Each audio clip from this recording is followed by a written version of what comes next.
They say the lake in Caer Thalen only shows your reflection if you've never lied to yourself.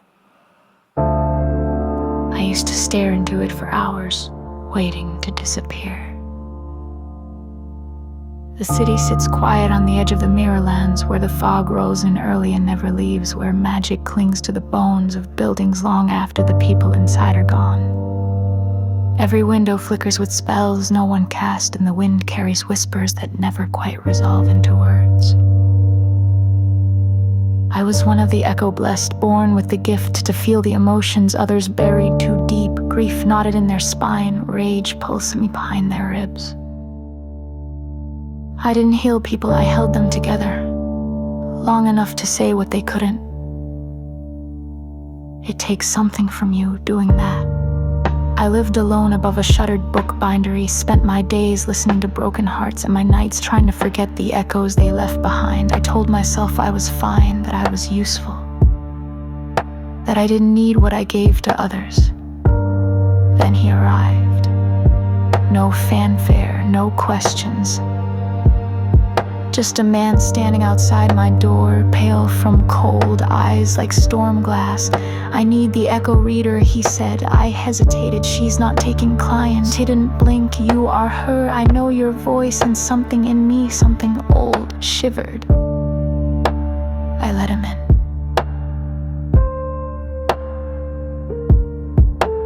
He didn't speak for a long time, just stood near the fire, dripping rain onto the floorboards, jaw clenched like he was bracing for the end of the world. When he finally met my gaze, his voice cracked.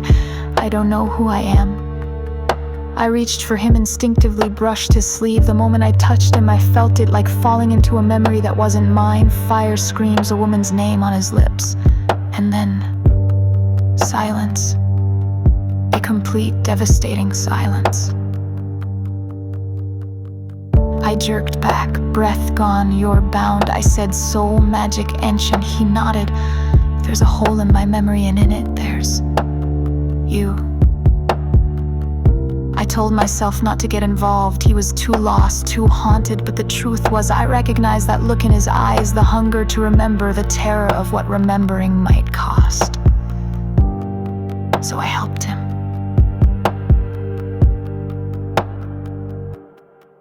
We tried resonance rituals, deep echo dream work, blood mirror readings. Each one left him shaking, fragments surfacing, never enough until the festival night.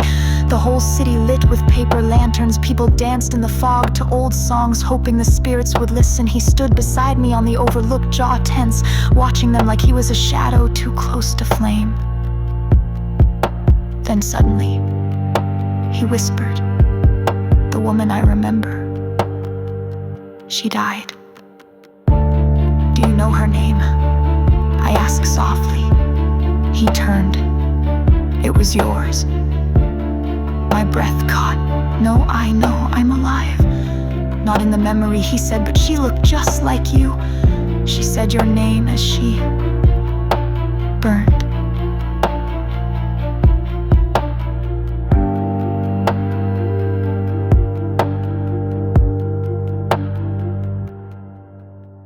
A chill bled into my spine. That night, after he fell asleep near the hearth, I searched my own records. The echo-blessed keep lineages, echoes passed down across generations, and I found her.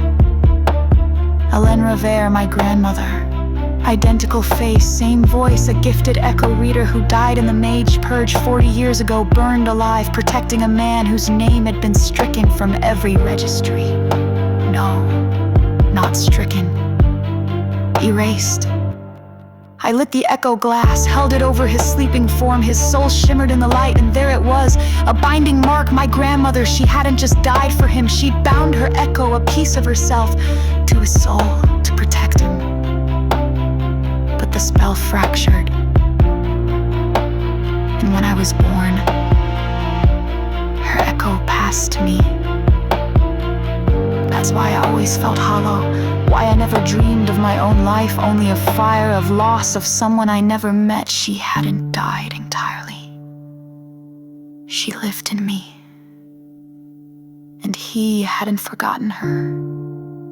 He had loved her so deeply that her echo held on to him through time, memory, and silence. I sat there in the dark, heartbreaking under the weight of a love I had inherited.